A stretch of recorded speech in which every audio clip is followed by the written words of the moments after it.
Le décompte des votes est en train de se faire, seulement les résultats d'une poignée de localités ont été annoncés 24 heures après la fermeture des bureaux de vote. Le problème est que devant le grand nombre de personnes qui ont voté, le dépouillement des votes prend plus de temps que prévu.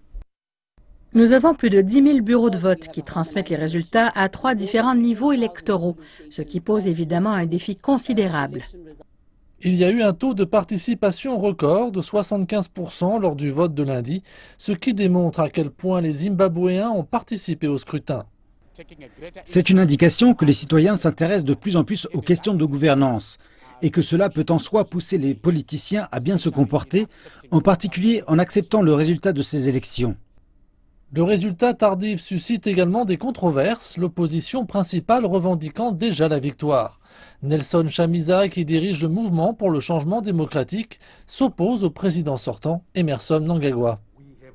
Nous avons recueilli des résultats parce que les résultats sont affichés en dehors des bureaux de vote, conformément à l'article 58 de la loi électorale.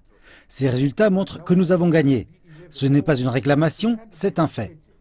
Le retard dans l'annonce des résultats pourrait accentuer les tensions et déclencher des troubles.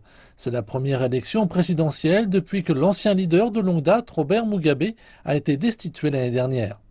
Le Zimbabwe a besoin de légitimer ce gouvernement et il a besoin de cette élection pour avoir un gouvernement légitime. Pour que cela arrive, les élections doivent être perçues par tous comme étant crédibles, libres et équitables. Il est donc important que les résultats de cette élection sortent pour que nous maintenions son intégrité et sa crédibilité. Les observateurs ont demandé que le processus soit accéléré. Le Zimbabwe et le reste du monde regardent attentivement et attendent l'annonce des résultats que la commission électorale du Zimbabwe et seulement elle a l'autorité de faire et le fera d'ici 5 jours. Une majorité de 51% est requise pour remporter l'élection présidentielle et si aucun des candidats n'obtient ce résultat, un second tour de scrutin aura lieu le 8 septembre.